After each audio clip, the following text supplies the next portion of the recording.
Afghani chicken kofta gravy একবার খেলে প্রেমে পড়ে যাবেন।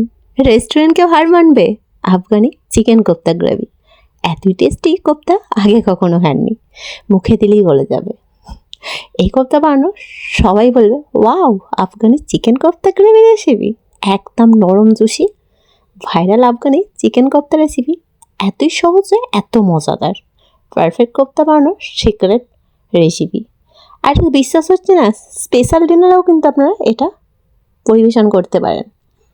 তাহলে সাথে থাকছে অনেক ট্রিপস অ্যান্ড ট্রিক্স। ওই যাবে আপনারা দেখছেন ইউনিক কিচেন রেসিপি চ্যানেল। আজকের রেসিপি হলো আফগানি চিকেন কোপ্তা গ্রেভি। তাহলে সর্বপ্রথম আপনাদের চিকেন তো লাগছে, এখানে বনলেস চিকেন নিয়েছে 1 কিলো পরিমাণে। আপনারা কিন্তু কোয়ান্টিটি বাড়িয়ে কমিয়ে নিতে পারেন।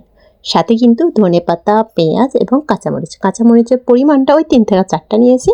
আচ্ছা, কয়েকটা গুঁড়া মশলা, একদম ঘরোয়া উপকরণ, চিলি ফ্লেক্স, জিরার পাউডার, ধনিয়া পাউডার, সল্ট। সর্বপ্রথম আপনাদের যেটা করতে হবে, ব্লেন্ডার নিতে হবে। যেই ব্লেন্ডারে ব্লেন্ড করেন আর কি, সেই ব্লেন্ডার নিয়েছি নর্মালি। তারপরে হচ্ছে সাথে পেঁয়াজ, ওই যে চিকেন দিলাম বনলেস, ধনেপাতা, কাঁচামরিচ, আর সাথে কিন্তু মশলাগুলো অ্যাড করে দিতে হবে। আচ্ছা, এখানে একটা মশলা অ্যাড করতে ভুলে গিয়েছিলাম, বাট এডিটিংয়ের সময় কিন্তু ওটা অ্যাড করা হয়নি। পেপার পাউডার অতি অবশ্যই 1 টিস্পুন অফ, আর সাথে কিন্তু জিঞ্জার গার্লিক পেস্ট এখানেও অ্যাড করতে পারেন, নাহলে কিন্তু ম্যারিনেশনের সময়। আর সাথে কিন্তু 2 টিস্পুন অফ ওই ফ্রেশ ক্রিম। আপনার হাতে কাছে না থাকলে ইটস ওকে, দুধের মালাও কিন্তু অ্যাড করতে পারেন।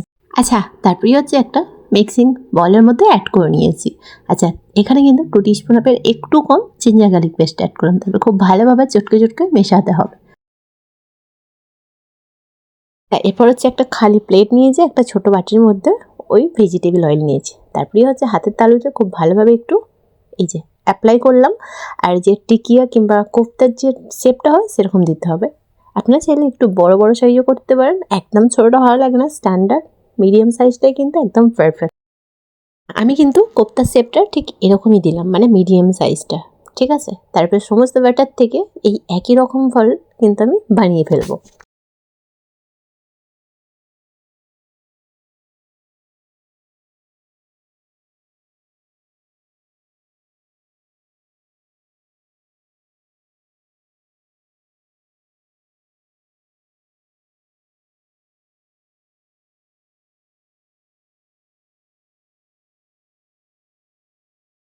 আচ্ছা, সমস্ত চিকেন কোপ্তার বলগুলো কিন্তু রেডি। আচ্ছা, এরপর হচ্ছে গ্রেভিটা বানানোর পালা। তার জন্য গ্যাসের ফ্লেম অন করেছি আর একটা কড়াই নিয়েছি। কড়াইয়ের মধ্যে বেশ কিছুটা রিফাইন তেল লাগছে, এখানে কিন্তু সরিষার তেল মোটেও লাগছে না। তাহলে গ্রেভিটা বানানোর জন্য তেলটা হালকা গরম হলে এখানে কিন্তু 200 গ্রাম মতো পেঁয়াজ একটু মোটা মোটা সাইজের কেটেছি, আর সাথে কিন্তু 4 থেকে 5টা আস্ত মরিচ অ্যাড করে দিয়েছি। আচ্ছা, পেঁয়াজটা কিন্তু মোটেও কালার আসলে হবে না, হালকা জাস্ট পিঙ্ক কালার পরিণত হবে, তখনই ঠিক এখানে ওই 50 গ্রাম মতো কাজু অ্যাড করে দিতে হবে। যখনই দেখবেন কাজু, পেঁয়াজ এবং মরিচটা হালকা কুক হয়েছে, সেক্ষেত্রে আপনাদের তেল থেকে কিন্তু উঠিয়ে নিতে হবে, মানে তেলটা একটু ছেঁকে ঠান্ডা হলে ওটা কিন্তু একটা পেস্ট বানাতে হবে। আচ্ছা, এই স্টেজে এই যে পেঁয়াজ, মরিচ এবং কাজুটা একটু সেপারেট হয়েছে, তারপরে হচ্ছে অয়েল থেকে কিন্তু ছেঁকে একটা প্লেটের মধ্যে উঠিয়ে নেব। আর একটু ঠান্ডা হওয়া পর্যন্ত আমাদের ওয়েট করতে হবে। বাকি প্রসেসটা কিন্তু অতি অবশ্যই ফলো করবেন।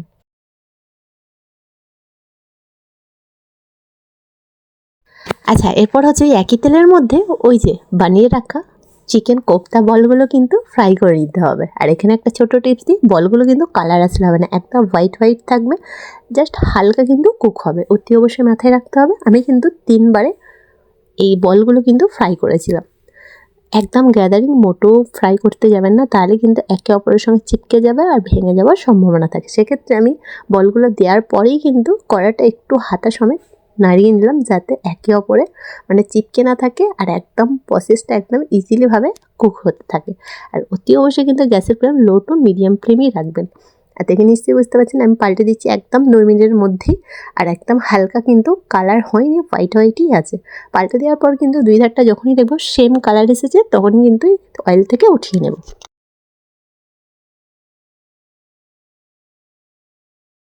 অলমোস্ট কিন্তু ফ্রাই হয়ে গেছে। আর দেখে নিশ্চয়ই বুঝতে পারছেন কালারটা কিন্তু একেবারে হোয়াইট হোয়াইট আছে, হালকা চেঞ্জ হয়েছে। এই যে উঠিয়ে নিয়ে দেখালাম। আর বলগুলো কিন্তু একে অপরের সঙ্গে মোটেও চিপকায় না, ভাঙেও না। আচ্ছা, সমস্ত বলগুলো কিন্তু একইভাবে ফ্রাই করে নেবো। আর কয়েকটা গোটা গরম মশলা লাগছে, তেজপাতা, এলাচ, লবঙ্গ, গোলমরিচ এবং 1 টুকরো মতো জয়িত্রী।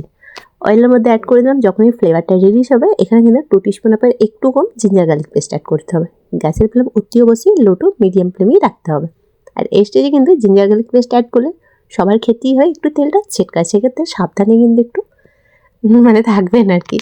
যাই হোক, তারপরেই হচ্ছে জিঞ্জার গার্লিক পেস্টটা যখনই ফ্লেভারটা অয়েলের সাথে এবং মশলার সাথে মিশে যাবে তখনই অ্যাড করতে হবে ওই যে পেস্ট করে রাখা আমাদের মশলাটা। পেস্ট করে রাখা আরও একবার মনে করিয়ে দিই আর কি, পেঁয়াজ, মরিচ, আর কি ছিল বলেন তো, কাজু অতি অবশ্যই অ্যাড করতে হবে। আচ্ছা, 1 কিলো চিকেন হিসাবে আমি কিন্তু কোয়ান্টিটি মানে পেঁয়াজ এবং কাজুর কোয়ান্টিটিটা ঠিকঠাকই ছিল। ওই 200 গ্রাম পেঁয়াজ আর 50 গ্রাম মতো কাজু ছিল। আপনারা যদি চিকেনের কোয়ান্টিটি কম রাখেন সেক্ষেত্রে এভরিথিং মানে কোয়ান্টিটি মশলাগুলো একটু কমিয়ে বাড়িয়ে নেবেন, ঠিক আছে? আচ্ছা, এই পেস্টটা কিন্তু অ্যাড করার পর লো টু মিডিয়াম ফ্লেমে করে ওই 5 থেকে 6 মিনিট মতো আপনাদের কষাতে হবে। যদিও বা কাজু এবং পেঁয়াজের হালকা স্মেল থাকে, সেক্ষেত্রে যতক্ষণ না ওটা রিলিজ হচ্ছে ততক্ষণ আপনাদের ওয়েট করতে হবে। আর এইভাবে কিন্তু হাতের সাহায্যে একটু চালাতে হবে। আচ্ছা, এই স্টেজে অ্যাড করবো সল্ট অতি অবশ্যই 1 টিস্পুন অফের কাছাকাছি, আর সাথে কিন্তু 2 টিস্পুন অফ জিরার পাউডার, আর সাথে কিন্তু 1 টিস্পুন অফের একটু বেশি ওই যে গোলমরিচের গুঁড়ো অ্যাড করবো। তারপরে হচ্ছে আবারও কিন্তু মশলাটা একটু ভালো করে কষাতে হবে। আমরা ভালো করে বলতে ওই 2 থেকে 3 মিনিটের কাছাকাছি।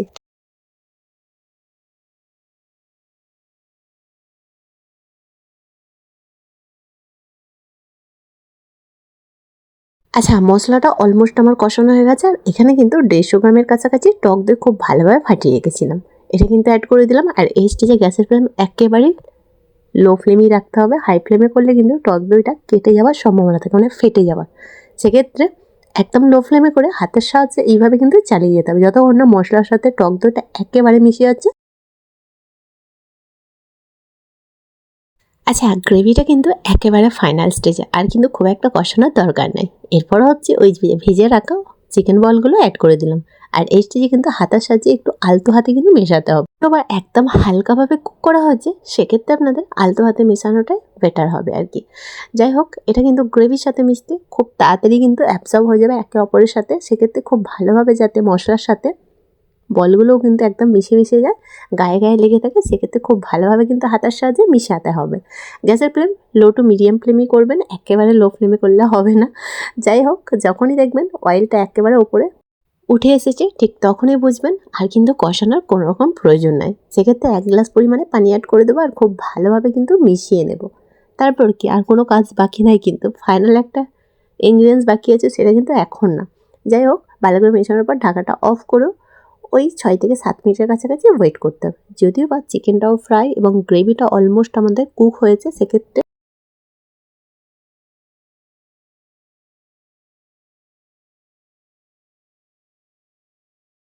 অলমোস্ট আমার সময় লেগেছে 8 মিনিটের কাছাকাছি। ঢাকাটা ওপেন করলাম, মাশাআল্লাহ এতটাই সুন্দর ফ্লেভার বেরিয়েছে যে কী বলবো, এখনই মনে হচ্ছে সব কটা খেয়ে নিই এক নিমেষে। এরপর হচ্ছে ওই 2 teaspoon of kasuri methi roast করে পাউডার করে নিয়েছিলাম আর এর মধ্যে অ্যাড করে দিলাম। আর যা সুন্দর ফ্লেভার বেরোচ্ছে, উফ কী যে মারাত্মক টেস্ট লাগে এটা। স্পেশাল ওকেশান এবং স্পেশাল ডিনারে কিন্তু অতি অবশ্যই নতুন মানুষের কাছে নতুনভাবে তুলে ধরতে পারেন। আশা করছি নতুনভাবেই কিন্তু ধরা দেবেন আপনি। যাই হোক, অনেক কথা হচ্ছে, একদম কুইকলি ইজি ঘরোয়া উপকরণ দিয়েই কিন্তু আফগানি চিকেন গ্রেভি কোপ্তা আপনারাও কিন্তু বানিয়ে ফেলতে পারেন। আশা করছি এতক্ষণে বুঝতে কোনো রকম অসুবিধা হয়নি। তাহলে আর দেরি না করে অতি অবশ্যই কিন্তু এই রেসিপিটা ট্রাই করেন আর অতি অবশ্যই আমাকে ফিডব্যাক দিতে ভুলবেন না। বাই দ্য ওয়ে, আপনারা দেখছিলেন ইউনিক কিচেন রেসিপি চ্যানেল। আজকের রেসিপি ছিল আফগানি চিকেন কোপ্তা গ্রেভি। আবারও দেখা হবে নতুন কোনো রেসিপির সাথে। ভালো থাকবেন, সুস্থ থাকবেন, সাথে থাকবেন। আর যারা যারা আমার চ্যানেলে এখনও নতুন আছেন, কি করছেনটা কি, সাবস্ক্রাইব করেন, লাইক কমেন্ট শেয়ার করেন।